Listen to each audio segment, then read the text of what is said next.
Hi, I'm Jackson, and this is. I'm Jake Shimobukuro. Hearing the band come together and our three voices blending, I really enjoyed recording that one. Go eat some pot noodle. That's what they do. I come back and they're eating pot noodle in the green room. I'm like, why are you not out partying? Farmer's daughter, like girl next door, that I would love to do. Hi, I'm Shannon Lee, and you're watching Eclectic Arts Media. Particularly in Hindley Street, no one's got hair. You'd fit right in, Mark. So eat French fries a lot and stuff. You can still eat that here, but still. I haven't gotten to do a dual role like that before, where you're doing two totally different things. Shove with love. Working super hard is just not for me.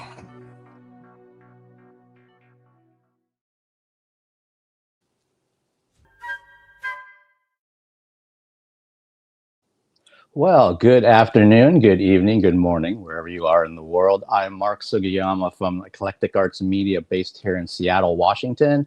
And thank you so much for joining me on this Sunday, the 26th of April, 2026. So happy Sunday, everybody. And I'd like to thank Katie Soule for joining me on Friday. It was great catching up with her and actually learning a lot about the Edmonds Driftwood players, a lot of things that I actually didn't know about. So that was a really informative interview for myself. And speaking of which, coming up, the next scheduled live stream that I have is tomorrow, Monday, the 27th of April at 1 p.m. Pacific. Molly Hall is scheduled to join me. And Molly is a longtime actor, choreographer. I think she may have done some producing and directing. So we've known each other locally, but I've never had a conversation with her. So I'm looking forward to learning more about her career and everything else she has going on. And if you'd like to know more about what I have coming up distinctly, as soon as things are confirmed, I put it on my Instagram, which is Eclectic Arts Media, one word. So if you could follow me over there, and then some of that information migrates over to other social media platforms. If this is your first time joining me on my YouTube channel, if you do me a huge favor, please hit the subscribe button as well as the notification bell. And eventually I will be back reinstated on Twitch when my suspension is over for the ridiculous conversation apparently that I had last week. I keep bringing this up because I keep rolling my eyes because it's just so inconsistent with what they do. But anyway, I'm here on YouTube, so eventually Twitch will reinstate me. And if you really want to support what I do, this streaming service costs me money every month. There's a PayPal me and a Venmo link in every description of every live stream that I do. That's only if you're in a position to do so, but it is greatly appreciated. Every dollar helps for sure. All right, and my guest today is a popular content creator and star in the world of adult entertainment. She has worked with many of the top mainstream studios, including Vixen, Evil Angel, Tushy, and Hustler, among several others. Please welcome to the Eclectic Arts Media Virtual Studio, Miss Samantha Reigns. Hi. Hi, Samantha. How are you? I'm good. How are you? I'm doing very well. Thank you for taking the time today. I appreciate it. Of course. So how are things going with you? You mentioned that you've been on the road a little bit before you got back home. I have been. Yeah, everything's been good. I've just been honestly working constantly, like doing collaborations and stuff, and it's been great. Okay. And this has kind of come up with a lot of the guests that I've had with between doing their fan site work and then working with mainstream studios. Mm-hmm. Are you seeing that the collaborations for your fan site work, is that influencing like studios that want to work with you, or is it kind of vice versa, or just kind of equal? I think it's a little bit of both. I think the more studio work that I get, the more that I get out there, and so other creators can get a chance to like see my work out, in the public view.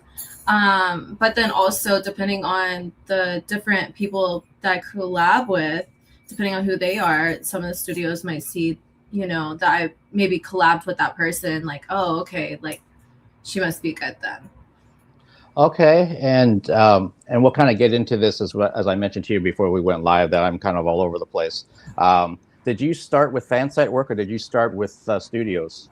I started with studio work. So I actually I had started my OF like pretty shortly after I had started mainstream, but only because my agent at the time told me, hey, you need to sign up for this. But I didn't know anything about it.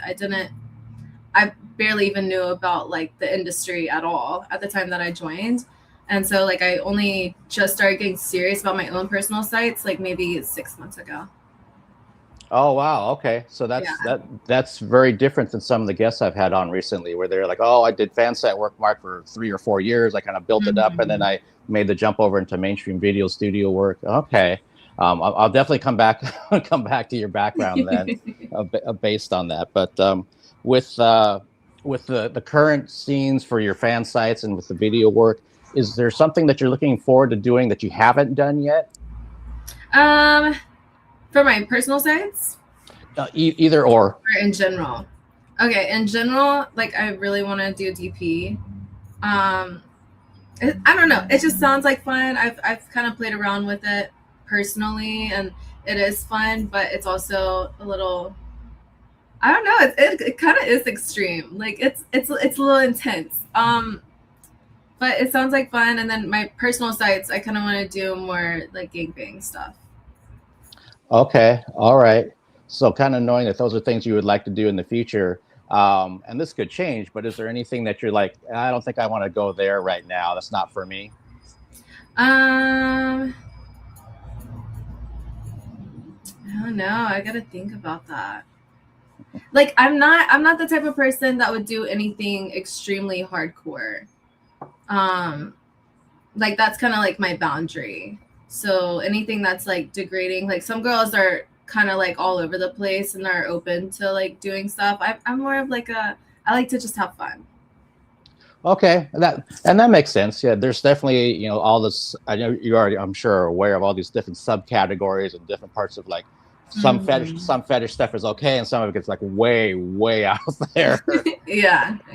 And you can be like, you know what, that's fine if you want to do it, but it's not for me right now. or maybe ever.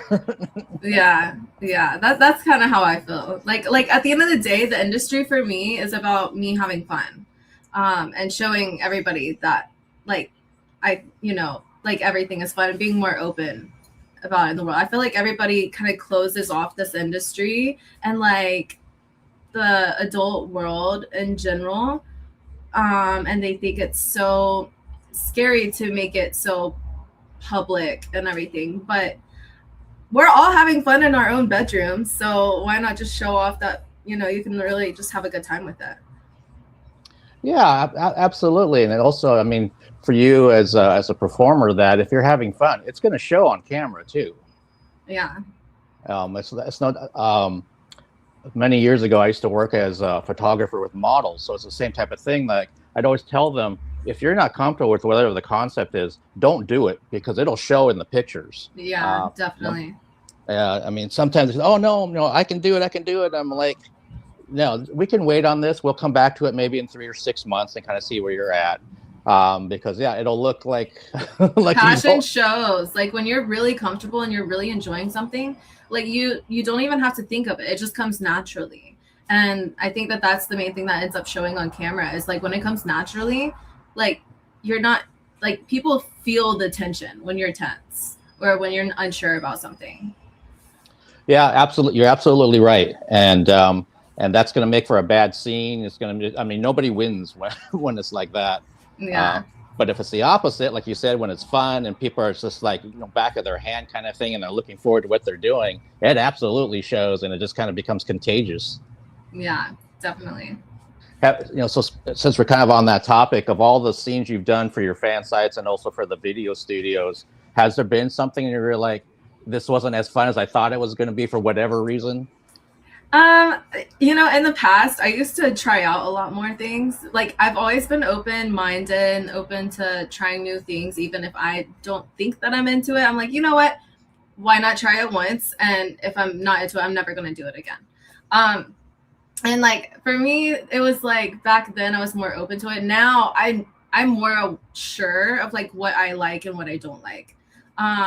Whenever I was like trying those things, it would be like piss play. I'm not really down for it, but like I have done it in the past. I've done some questionable things. I've done some questionable things. Like even for my own sites. I mean, I've done one video that was like the studio. Okay, like it was fun, and like the guy was like super respectful. But what came out on video was like more degradation and stuff, and like I'm just not really into that. And then it came into my own personal sites, so like now I get fans that will come to me, you know, asking me for certain things, and it's because they saw it on a video in the past, and I'm just have to tell them I'm sorry, like it's not really something I'm into anymore, or probably wasn't really into it to begin with. But Right. Yeah. You know, you bring up a good point. I know that's come up for some of the other guests that I've had, that they may, depending on what advice they got or how they got into the industry, they may have kind of jumped into something that they were like, maybe I should have held off on that so that I can kind of tease it up. And then the fans will be like, oh my gosh, she's finally doing this. And then it becomes like they want nothing but that, or they want something even more extreme than what it was. It's like, hey, I tried it. I wanted to see how it was. Wasn't for me. Yeah. And that, I think that's actually probably a perennial problem for most, if not all, adult stars. About here's the body of work, and then some fans see something like, I want more and more of this particular thing, and you're like, I don't do that. I don't do that. I don't do that anymore. Hopefully you like my other content. That's all I can say. Hopefully you like me and still watching me. Exactly. Because even, and I don't have, you know, probably the anywhere near the amount of fans and things that you have, but even for me, sometimes I get DMs about, Mark, when are you going to have this person or this type of thing back on?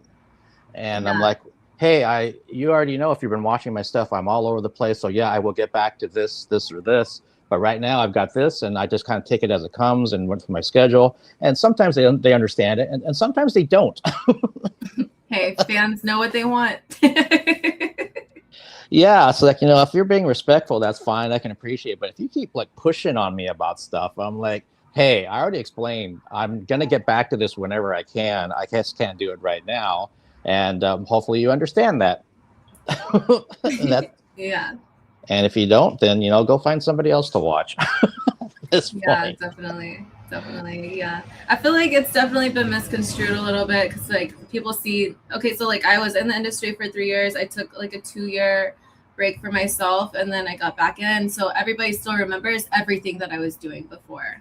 And now it's almost kind of like I'm in a way kind of still rebranding myself, because I don't do all those things anymore, but I'm still the same person. I still enjoy sex just as much, you know, if not more, actually, because I feel like I've fallen more into myself now. Okay, yeah, that and that makes sense. Like you said, you know, the first go around that you were trying some different things, you kind of found out what you like, what you don't like. You took a break, and then now you're pretty much more sure about yourself and who you are and what you want. And yeah, and then if there's like, I can't wait to do this scene with this studio or with this collaborator, then you're going to go even that much higher with it, because it's like, yeah, you're coming from a place of strength. Yeah, definitely. Cool. Well, that's actually a good segue, and I should mention, so anyone that's watching this, if you want to ask Samantha a question, all you have to do is join the YouTube channel. You'll see the live chat. I'll see the question, and then I'll fold it into our conversation as we go along here. What did bring you to eventually doing those early studio shoots then? Well, how did you get into the industry?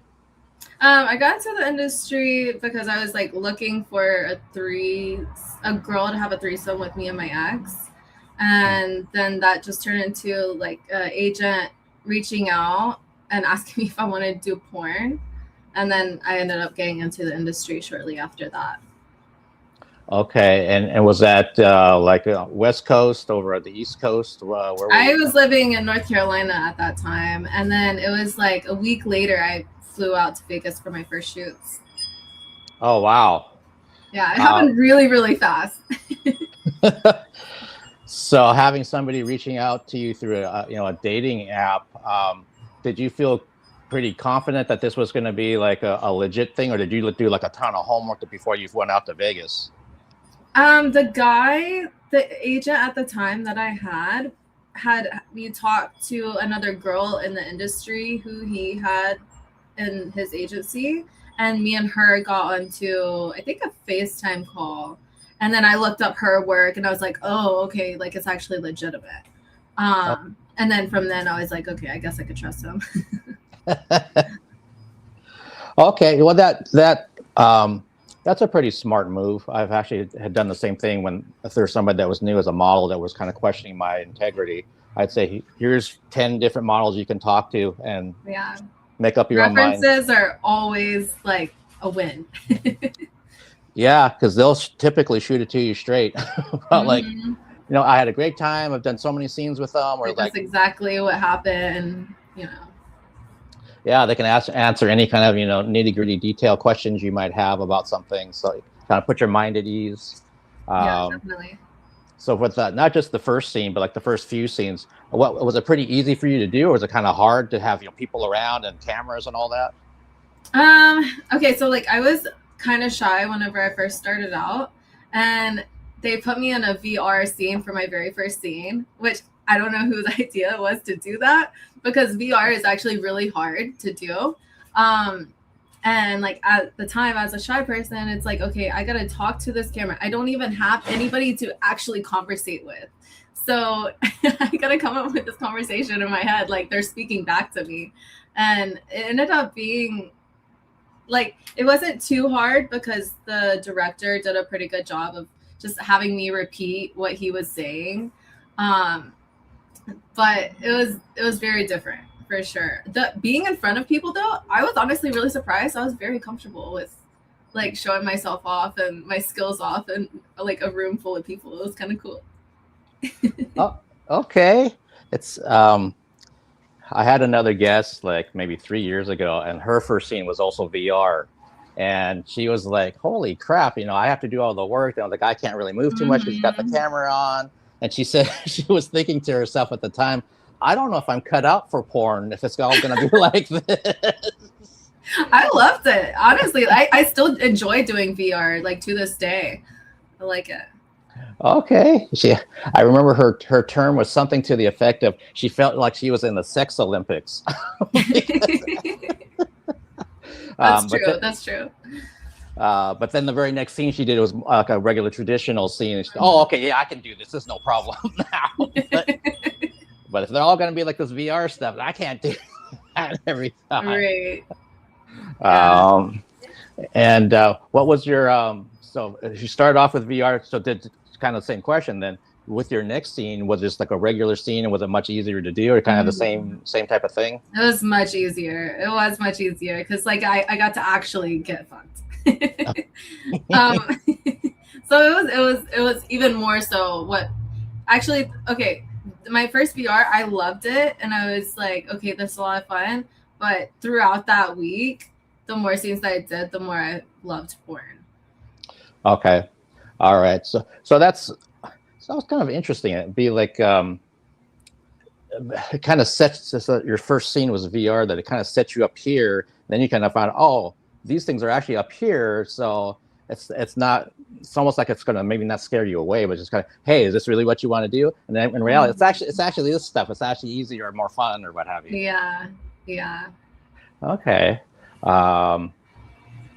And so when you were in, you mentioned that you were in North Carolina. Is that where you were raised and all that? And it was, yeah. Okay. And you said you were kind of shy initially. So are you more, or at least back then, were you more of an introverted person? I've always been an introverted person. Even now, I feel like I'm more introverted, but I'm much, much more extroverted than what I used to be. I feel like now, instead of me being necessarily scared to talk, it's just like, if I don't have anything in my mind to say, I'm just not gonna force it out. So I guess in a way, like my brain is just more introverted naturally. But okay. So this is my random brain. It kind of begs the question when you said that you're looking for another girl for a threesome with your ex. Was that kind of how you were sexually, in terms of like you were always kind of adventuresome, or you're kind of like more of your introverted personality, and then things kind of broke open once you got into the industry? Things broke open once I got into the industry for sure. Because like at the time I had never been with a woman, and he had been wanting a threesome for a while. So I had to I told him I had to choose the woman. Okay. that was like, you know, that I was attracted to or something to be with for the first time. But then once I got into the industry, like I feel like my whole personality just kind of exploded. And like even like my best friend and like her mom that I grew up with, like I would come back home from my trip, you know, for work, and they would be like, wow, like you've really like come into yourself, and like I'm so happy to like see that you've really come into yourself. Because even at my own best friend's house, her mom would be like, you're so quiet. So but now like if I get really interested into a conversation, like I could keep on in a conversation all day. Okay. Well, I think in some ways we kind of have that in common, because like when I was in high school, I was really, really introverted. And I remember one of the students in my Spanish class that nicknamed me Mr. Quiet. I just didn't talk. And then I started doing these live streams during the pandemic. And so sometimes I have a couple of friends from high school that remember what I was like. And they're like, now you're like talking all the time and you can't get you to shut up. It's like, crazy. Like literally back in school, like I was like so quiet that I was homeschooled throughout my high school years. But before that, it was like I never made any friends, and it was because I was so quiet. I didn't ever talk, and I didn't realize how much I didn't talk until when I went to leave the school. I don't know what I said, but I said something, and everybody was like, oh my God, she could talk. So I guess everybody thought I was a mute the whole time I was in school. Because I didn't even do projects. Like all my presentations, I went to class early to present it in front of my teacher because I didn't want to talk in front of class. So I really didn't talk at all in school. Oh, wow. Oh, wow. So if you were really quiet in school and then, like you said, then you were homeschooled after, was that more of a relief being homeschooled, or is it just like I think so. Like, because all my friends, like even when I was in school, all my friends were outside of school. So it just allowed me to be just more present as myself, I guess, and not feel like so constrained, I guess, and feel like I have to like socialize with anybody. That makes sense. Many, many moons ago, I used to be a teacher, so I kind of know from the different students that I worked with, kind of the traits and personality. And then, of course, also myself, I remember how I was, that at least with the public school system, they try to fit every student into the same box, no matter what that box is. Yeah, it's really, really bad. Even like learning wise, like everybody learns differently, and you can't just fit everybody into the same box because so many people are going to end up falling behind at the end of the day. Social wise, learning wise, like everybody's a different person at the end of the day. Yeah, absolutely. And that's one of the things that I used to kind of push against, saying like, look, you can't have everybody try to do this way. And we're supposed to try to meet them where they are, not the other way around. And like, well, that's a nice thought, Mark, but you know, the reality the district says we have to do this. Right. It's like, oh man. Yeah, I have, that's one of many reasons why I left that industry. That's why I would have a hard time being a teacher, at least in like the public school system. For sure. Yeah. I know in college they try to explain like what it'll be like your first year in a school district, and they weren't even close. I mean, they just weren't close. They say college is easier. I've never been to like actual college, but like I did go to a community college for a little bit, and like it was a little bit different. Like I feel like yes, like the classes are bigger to a degree, but like they're more you kind of go at your pace at the end of the day, versus being in this box where it's like, okay, like you have to be on time with everybody else in the classroom. Yeah, that's I went the community college route myself personally right out of high school, and what I liked was that, you know, you're choosing to be there. You don't, people have to go in the military, they get a job, they do whatever. People that are there, it's like, and they're there for different reasons, but you have to be there. And I still remember this. One of the popular people in my high school had gone to a state college. Probably about a year later, she ended up at the community college where I was, and she remembered me. And she was trying to like explain why she's no longer at this 4-year university and now she's here at a community college. And I'm like, I don't care. We're not in high school and nobody cares about Yeah. any of that stuff. Just do you. You're here for We're a all reason. just trying to live our life and figure it out. Yeah, she was like, I think in some ways it's almost like she was embarrassed that she was at a community college. It's like, no, I mean, you have people here that are, in their 50s trying to re-educate themselves and trying to do something different. Everyone, it's much more of a personal reason why you're here, not that you're forced to be here and be here on time and do all the same shit that they do in public schools. But part of that also, I think, also helped me with actually doing this media work, that I remember what it was like, because I wasn't popular. I didn't fit in. I was introverted. I was quiet. So I was picked on at certain points in my public school career. And that's always kind of stayed with me. So when somebody else maybe didn't quite fit in for whatever reason, I can relate to that aspect of them. And I also went to a school in the suburbs of Seattle here. So it was, middle to upper class, and then there wasn't a lot of people of color and all these other kinds of things. So it's like, plus, if you can picture this, I used to have really long hair. I was a heavy metal rocker person. So I like long hair. That's cool. I wish I want to see a picture. if I find one, I'll send it to you, because I'm sure I've got some. And you're kind of like, holy crap, that's the same person. That's awesome. But so like you mentioned, public school, homeschool, did a little bit of community college. You kind of explained how you got into the industry. I'm kind of a little segueing here. I saw something about through social media that you were like studying recently. Was that just something for a test or a class or for fun, or? I am trying to get into like health and fitness. It's something I've been passionate about my entire life. So I have my personal training license now, and I have my health coach license now, and I'm almost through nutrition. Fun. Oh, wow, that's great. When did you start working towards those, the 2 of the 3 areas to be certified? I started last June. Okay. Yeah. And then it just kind of, I'm kind of like taking my time with it. Like, I'm not in a rush, but it's something that I do definitely. I've always been trying to figure out like my, I love the industry, but also it's, for me, some people like they do it for like their whole lives. Like they see it as like a lifelong career. For me, like I actually kind of want more too. And I tried doing real estate for a little bit. Real estate wasn't really, I just wasn't passionate in it.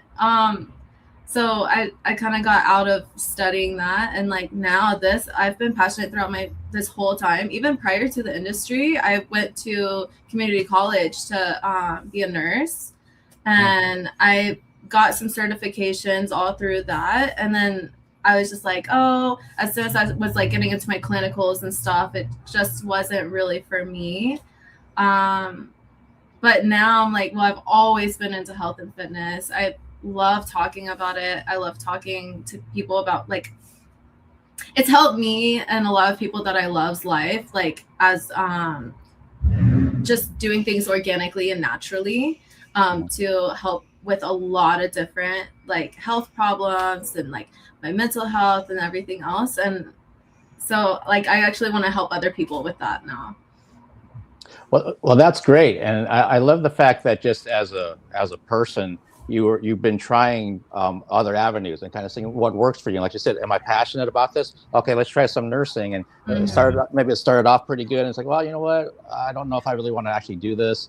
Real estate. I know a couple of different people here that do real estate, and so I get to hear the pluses and minuses of that industry. And then now, like you said, you found something that you're passionate with. Health and fitness is something you've always been passionate about.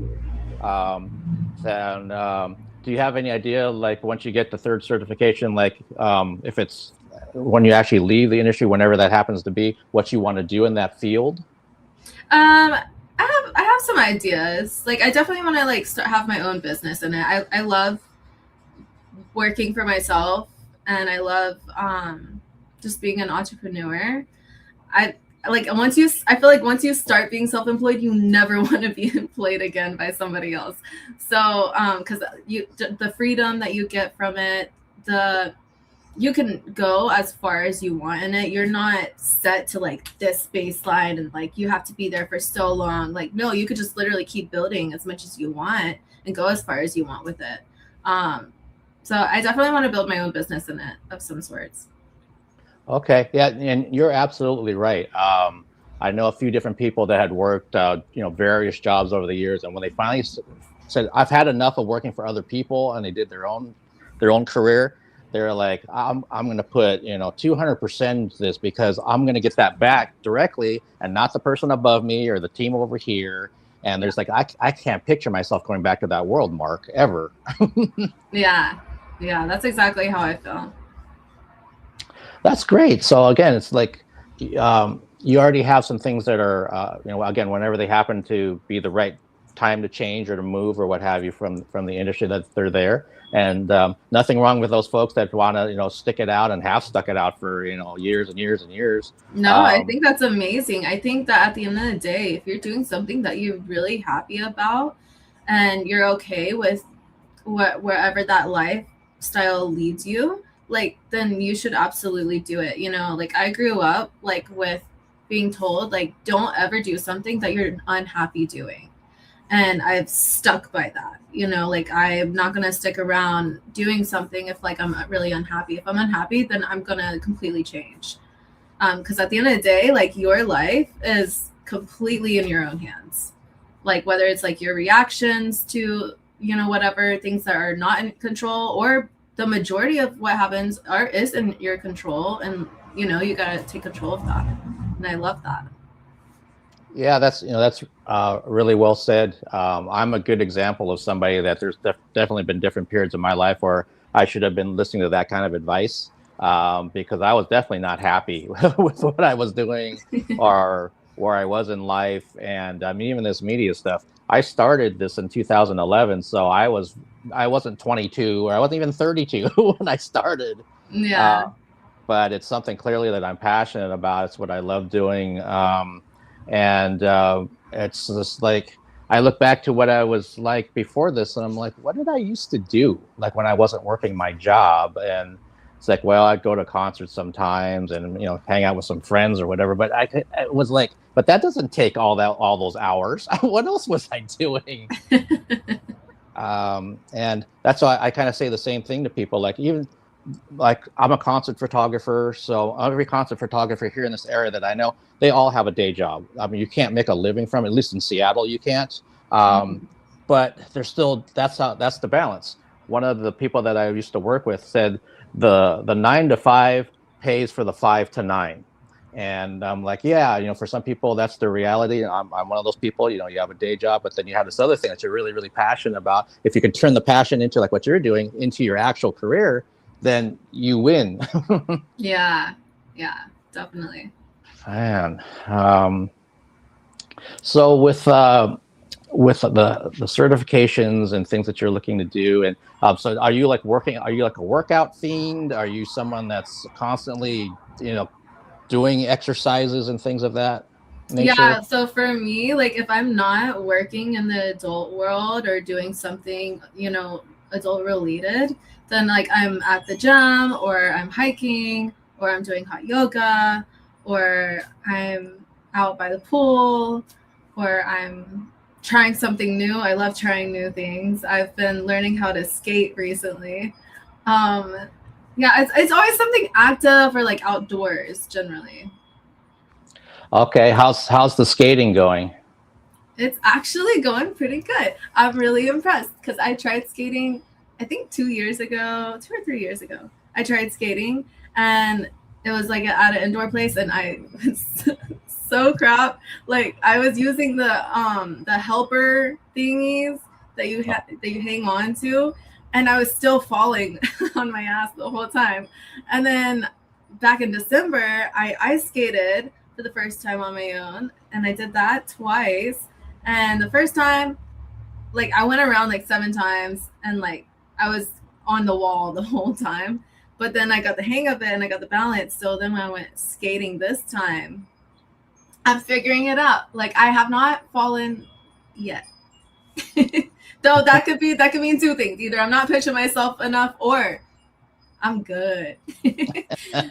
So what I'm always seeing like, because I go to Venice to like go and skate, and it's really cool. Or I'll go I don't know, someplace that has some kind of like skating area. That's I like being outdoors, and it's really cool because I can see all the people that are skating, and there's a lot of professional skaters out there. Like it's people dancing and everything, and I'm just trying to like skate in a straight line or like just go in a circle and not fall. But it's cool. It's a lot of fun, and it definitely takes a lot of like different muscles that you wouldn't think that about outside of that.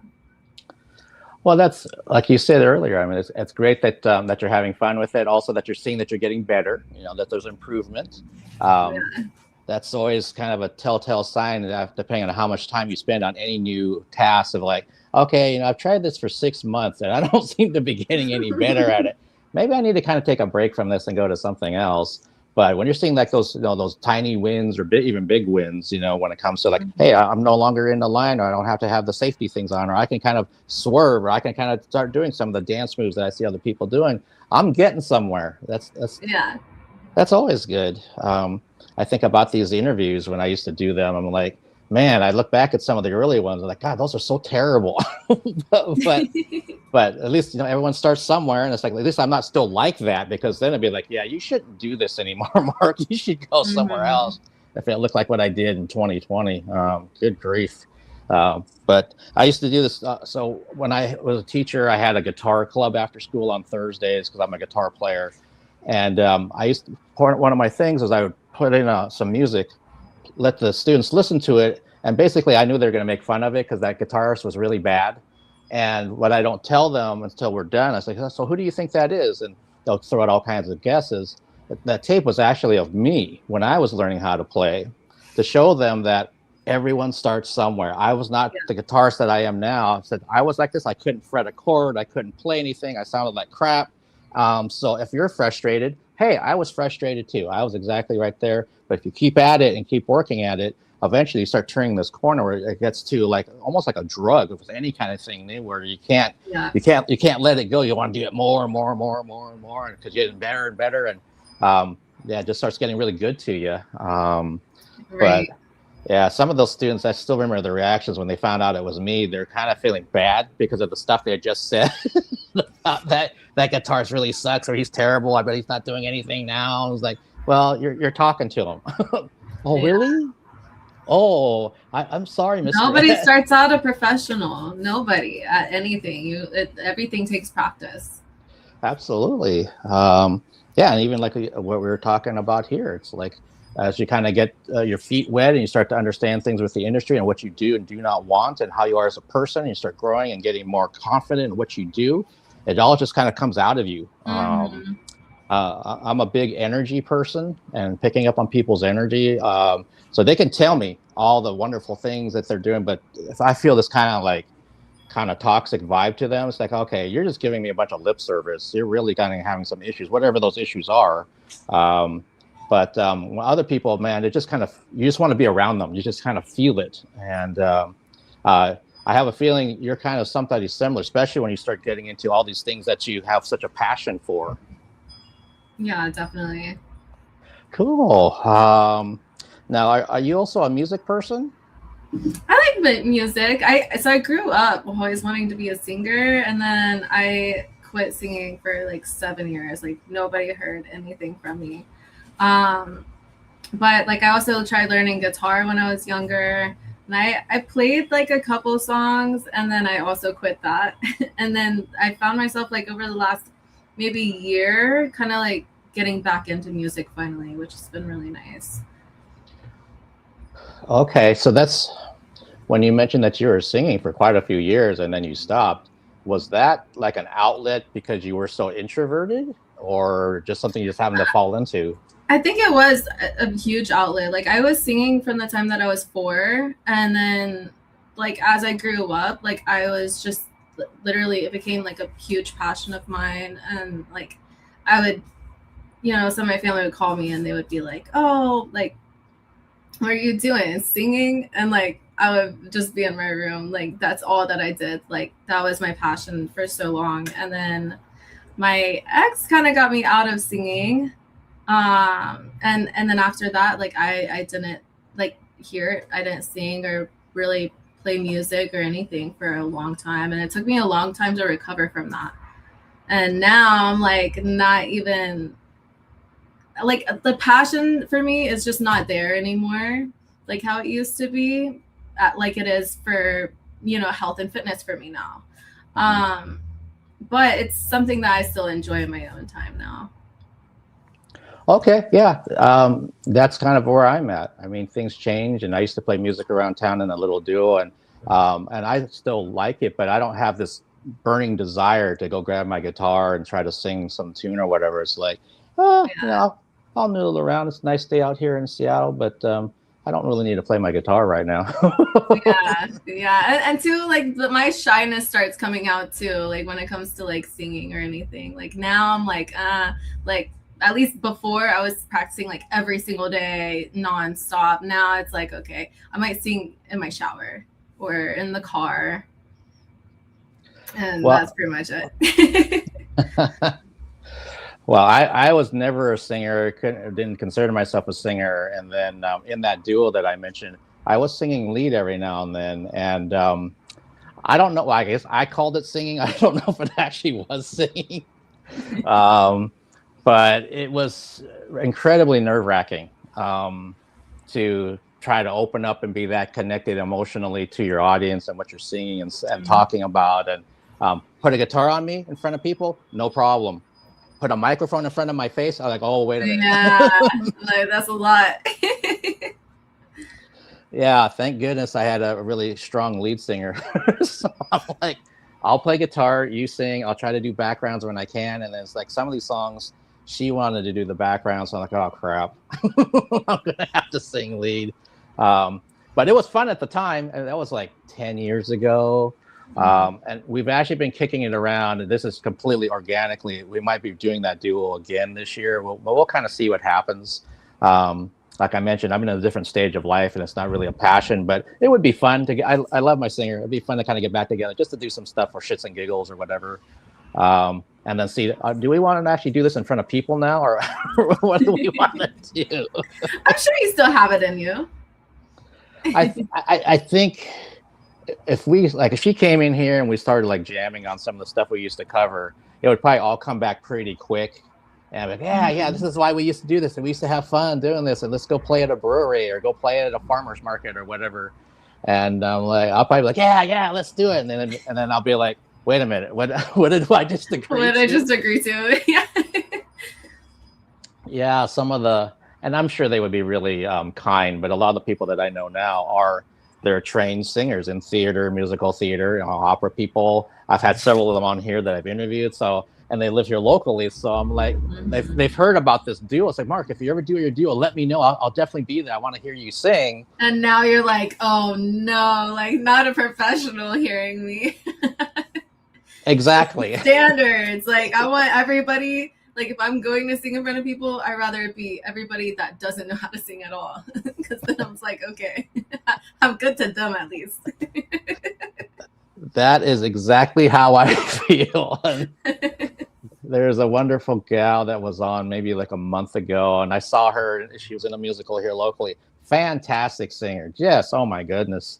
And she was, and I didn't realize she had been in bands and where she used to live in the Midwest. And it's like, oh, Mark. So we started geeking out about music and bands and all this stuff. And she said, do you have anything that you recorded? Do you have something? So I'm dying to hear what you used to sound like, even if it was like from 15 years ago. And I'm like, well, I know I have a couple of things on YouTube I could dig up, and maybe I'll send them to you, or maybe I won't. And she's like, oh, come on. And so I did send them to her once we were done. And she was complimentary about my guitar playing. I said, yeah, but I wasn't singing on that song. That's why I sent it to you. I just played guitar on it. And she caught on to that. She was like, yeah, don't you have something where you're singing? So I sent her one, and she was like, well, that was interesting. Like, well, that's some words to hear. Yeah. because I use the word interesting when I write my reviews, when it's like I don't know what else to say. Yeah. and I'm not somebody that, being a fellow creative, I don't like to like bash anybody for what they're doing, because just the fact that you're getting out there doing it is a lot. But at the same time, it's like, if you can't, stay in key, that's a bit of a problem. Yeah. But we'll see what happens. I'm sure my singer and I will at least get together where we will kind of jam some stuff out and kind of just feel it around and see if it's something we want to do. But that also kind of gives me this idea, like for yourself, with what you're talking about. Have you thought about even like kind of chronicling your health and fitness journey, like it's something almost separate, like on a YouTube channel or something like that? I've thought about it. Like I'm like honestly thinking about completely like branching like that out and like creating something like a whole nother world on that side, while also trying to still create this world in the middle. Like, cause I still love the adult industry, and like I still want to grow it and like see where I go. Cause like I don't like to do things and like kind of leave them unfinished, or get halfway through. Like I hate doing that. I have done it, but like I hate doing that. Like I actually am really curious as to like how far I can go into this industry, while also kind of building that separately. Yeah, well, and one of the reasons I bring that up is that with health and fitness as a focus, and you have the adult work obviously as a focus right now too. Mm-hmm. There's somebody else that I know that their YouTube thing is completely about their health and like going out on hikes and everything else. And I've had a couple other guests on that they're big foodies, so they have like a foodie channel. And they're showing them in the kitchen and what they buy and all that kind of stuff. But then they also have all of their adult stuff too. And I've always, in those cases, I always bring up the question about, so have you had some kind of interesting reactions when someone only knew you from this, safe for work stuff and didn't know you did this, and then they find it out? And all of them always said, oh, it works out better for me. It always works. I have not had somebody that's like, oh, I didn't know you did that. It's like, oh, wow, this is really cool that you do this too. Most people think that it's pretty cool. Like even in my personal life, like, like a lot of people, once they find out, like I'm the type of person, I'm a pretty open book overall, but it's like you have to ask the right questions. I'm not just gonna like go out and like say it, because I don't like giving people a impression of me before they even get a chance to know me. So like if I tell people like from the start, like, oh, this is what I do, then automatically they have this thought in their mind of exactly who I am as a person and this and that, instead of like getting a chance to actually get to know me first, and then finding out, and then at that point they're like, oh, like that's actually pretty cool. I never even thought about that, because most people see me as like the girl next door type of look, because in my personal life, like I don't act like that, but then in my like in the bedroom time, like I'm completely like that. So it's really interesting, and it's kind of cool, because like as a Gemini, I kind of live like the double life, but all in one. Like I'm the same person at the end of the day. That's a really interesting perspective, and you're right that you want people to get to know you as a person, without saying, well, I do adult content, and then they're going to immediately get these stereotypes in their head and all this other kind of stuff. And also that you mentioned that you're a Gemini, and we were talking about that pre-show, but I didn't even think about that. You've got this life and this life going on. And I guess in some ways it's kind of true of me that with my day job, some people don't know that I do this. Not too many, but there's a few of them. And back when I was a teacher, I wasn't doing the media stuff back then, but when I was a teacher, and then I started working with models as a photographer, I really try to keep those worlds separated, because there's conservative people out there that just will have they're looking for an issue, they're looking for an argument. And I'm like, I don't want to deal with this stuff. So I didn't bring it up at all. But sometimes someone will find, hey, I was doing a search and I, found this picture and some of these website things that you do. I was like, that's what I do for fun outside of, my day job. And usually they are complimentary of it, but every now and then they're kind of like, I'm trying to forget that I found that.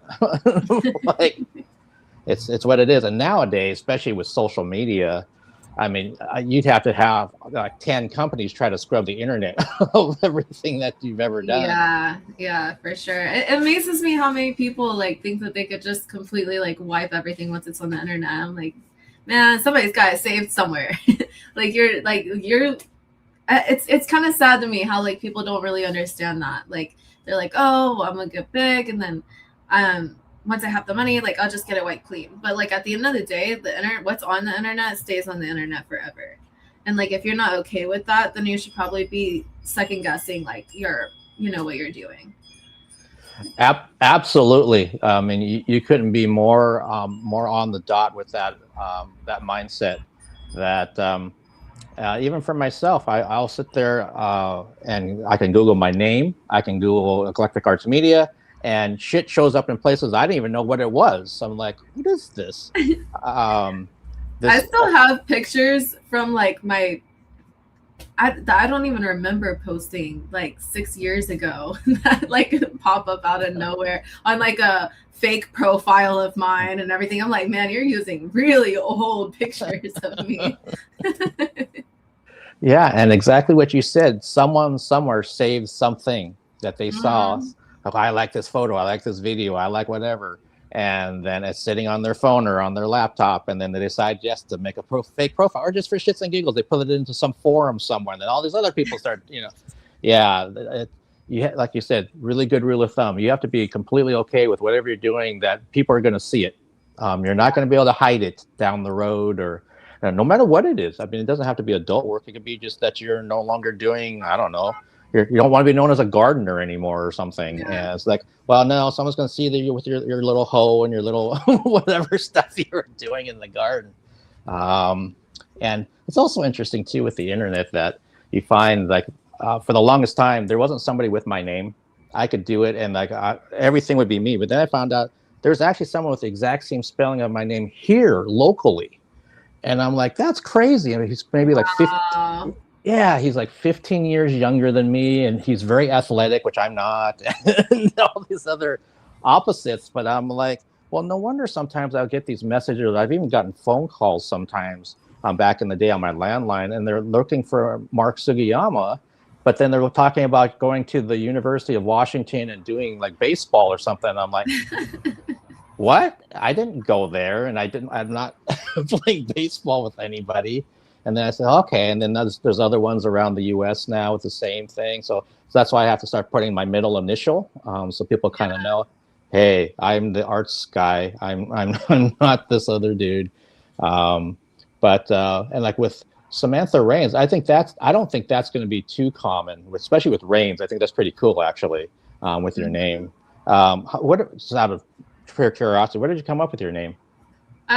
My first name I've loved since I was little, and like it was like the name of my first Barbie, and then it was like my name that I gave myself whenever I was not of age on dating apps, so that way people would think that it was so bad.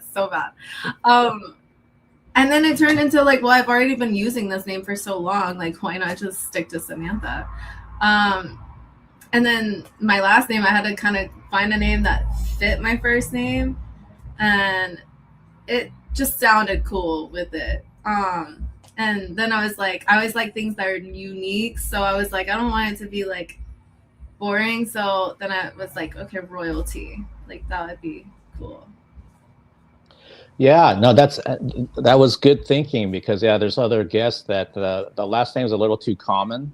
And so that if you do a search and we're trying to find your content, all this other stuff shows up, or sometimes it's even like your quote unquote competitor shows up. Yeah. And it's like, well, that doesn't help. But Reigns, I don't think I've seen before. And also, well, there's one girl that I get mixed up with sometimes that has a similar name, but I didn't know that. And I'm not sure if she joined maybe after I did. I don't know. I never saw it. But you don't see it too common. Like it's not. Right. Like all over the place, especially with S at the end of it. Yeah, that's true. And I also like the fact that you could put Samantha Reigns Supreme or something. Yeah. So like, I'm a badass, and I'll get out of my way. As we're getting close to winding this down, again, for folks that are watching, if you do happen to have a question or a comment, just put it into the chat, and I'll make sure to ask Samantha. So what do you have kind of coming up? Do you have more studio work, or you're doing more collaborations, or all of the above? Kind of a mix of both. I've been doing a lot of collaborations for my own sites and stuff. And then like I have some studio scenes coming up as well. Okay, and when you're doing your collaborations for your fan sites, do you have somebody or some buddies that not the talent wise, but the people that are filming and that kind of thing? Do you have somebody that's a dedicated filmographer, videographer person? Not currently. Right now, I mean, unless like the person that I'm collaborating with like specifically wants like it to be filmed by somebody else, I usually just kind of do it on my own. And like we'll usually like set up a camera if it's like a girl or something, or boy girl, or if it's like a boy girl, then like usually the guy is videoing. But I did have like a conversation with somebody about that where it's like, man, like it's always the guy that's videoing, and it's like, yeah, because like the fans want to see the woman at the end of the day. But it is cool. I just did a video with one of my friends that I do videos with sometimes, and like I was like, no, give me the camera, and like I was filming it, you know, but at the same time, like the way I was filming it, because I'm using my back camera of my phone, I don't always know exactly what it's facing, so I'm like trying to generalize it up here hoping that like I'm getting like what it needs to see, and I actually did a pretty good job, I think. But it's definitely hard to film as a woman unless, you know, because you got to make sure, because the guys want to see the woman, you know, they don't really want to see the man unless they're into men. So it was definitely hard, and unfortunately I like to make sure that I'm collaborating with people who know how to film, especially if it's POV, or even if it's not POV, you know, like if they don't know how to open up to the camera properly, then it could really make for like the video to not be as good of quality that I would like it to be. So I'm like, that's another thing that's changed. Like, you know, back before when I was in the industry, it's like I was kind of collaborating with whoever here and there, because I wasn't that serious about my sites at that time. So I was just kind of like doing it. Now that I'm serious about it, like I'm very picky with like who I collaborate with now, because I want it to be good quality. Yeah, absolutely. It's like you said, it's something that you learned from your early collaborations, that this is my brand. And so if I'm collaborating with you, it's got to be up here. I can't deal with this stuff down here. It's going to hurt me. Yeah. That's smart. That's being a good businesswoman. Yeah, for sure. Wow. Well, Samantha, it was awesome getting a chance to talk with you and get to know more about what you have going on. And I love the fact that you have so many different things that you're pursuing here, and also with your adult work, and also that you're a Gemini, which is nice. I thoroughly enjoyed this, and I wish you nothing but success in the future. Yeah, thank you. Thanks for having me. Thanks for taking the time. Thanks for having me. Yeah, and enjoy the rest of your Sunday, and hopefully we'll get a chance to maybe connect again down the road. We'll kind of see where things are at, 6-9 months from now. Yeah, sounds good. All right, take care. Thank you, everybody.